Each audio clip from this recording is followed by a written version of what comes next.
All right, welcome, guys. We're going to continue with our material with senses.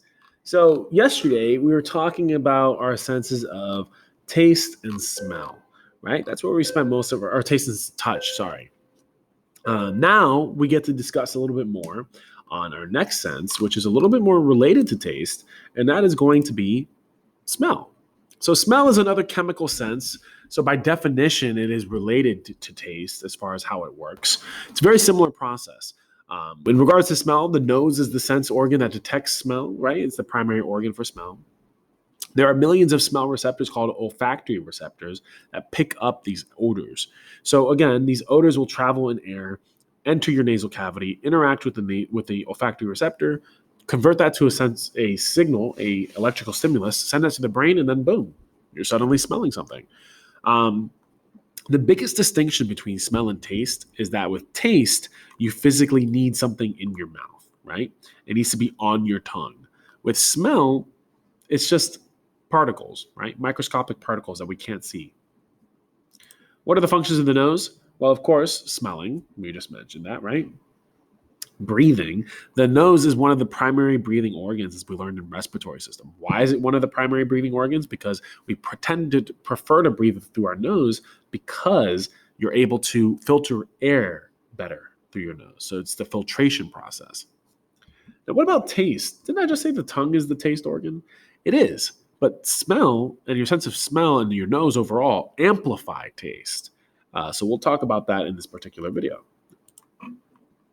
So here we see what's going on step by step as far as like how we actually smell. I already mentioned this before, the chemicals interacting with the olfactory receptors, turning that into an electrical stimuli, interacting with the brain. Here we see all of that in written format. When we breathe, some chemicals enter our nose. The chemicals will dissolve in the mucus, stimulating the smell receptors to produce messages, which these messages would be stimuli. These messages are sent to the brain to give us the odor of food. Some chemicals in the food diffuse into the air. Diffusion, and this is getting into chemistry realm of things, but when these molecules diffuse, they will diffuse in every direction, right? Not just into your nose. Now we get to actually understand a little bit as far as why smell and taste are so related. We use both smell and taste to detect the flavor of food. The analogy I love to give is you walk into an ice cream parlor, you order an ice cream. As you're licking the ice cream, your tongue tells you that it's sweet, but your nose tells you that it's chocolate. So your nose is able to explore flavor, whereas your tongue is just strictly involved with taste.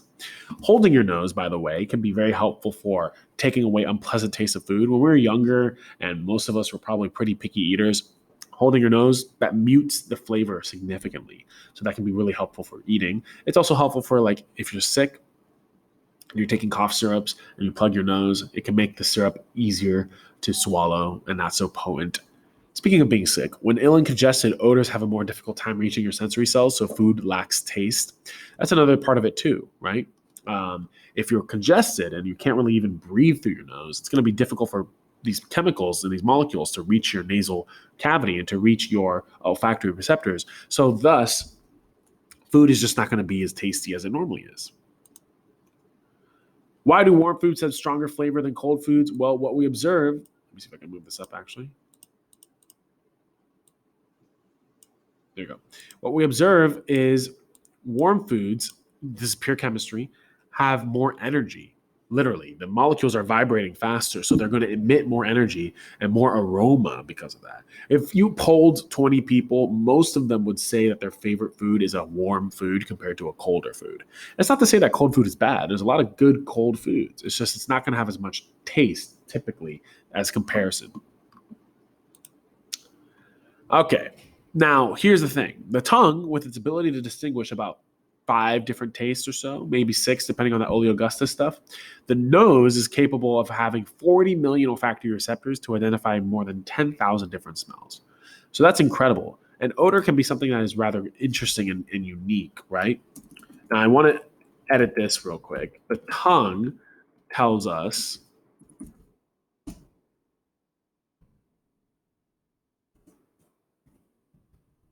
the sweet taste.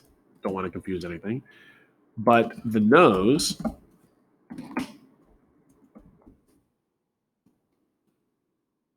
is going to tell us the chocolate flavor.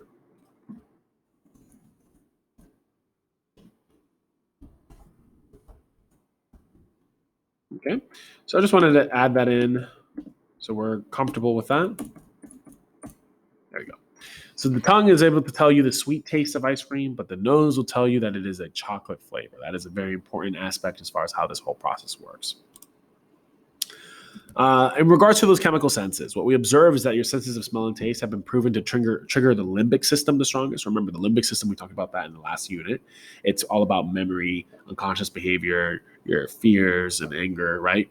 The most vivid memories we store in our hippocampus contain some relation to smell or taste. So if you had to think back, like what is the memory that I can think of that is very sharp and vivid? It's typically associated with smell and taste. Even in emergency situations like a fire, the body reacts first to smell before any other sensory information is sent to the brain. So we tend to react first to odor. So, for example, if a fire is happening miles and miles away, you're typically going to see it on the horizon and be like, oh, wow. But if it's happening near you, you're going to smell the smoke first before you see or hear it.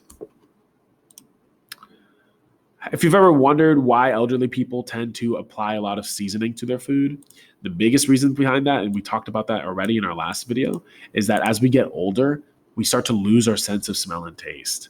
So because of that, especially elderly people that still like to cook, which can be a very therapeutic thing of doing as far as cooking and calming in general, they're going to add more spices. They don't remember the food tasting the way it is like currently. So they're going to add more salt, more pepper, more hot sauce, whatever. And that can make the food a little too strong, especially for non-elderly individuals. Finally, if elderly people are losing their sense of smell and taste, newborn babies have the sharpest chemical senses that we will ever have for our whole life. It's incredible. So from newborn on, it's just decline as far as your senses are concerned, especially with your chemical senses.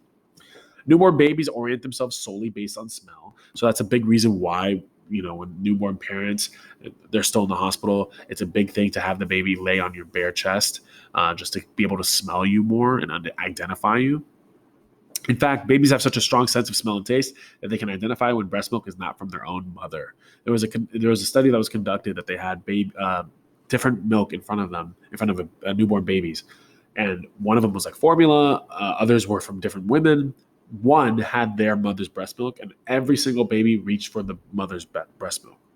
So they're able to identify this just on smell and taste, which is incredibly potent, right? So that's what we're going to conclude for today. Today we were talking a little bit more about taste and smell, and honestly taste as well, because they're both linked together anyway, right? But yeah, from there, that's where we're going to conclude. Next time, we're going to get more into hearing. All right.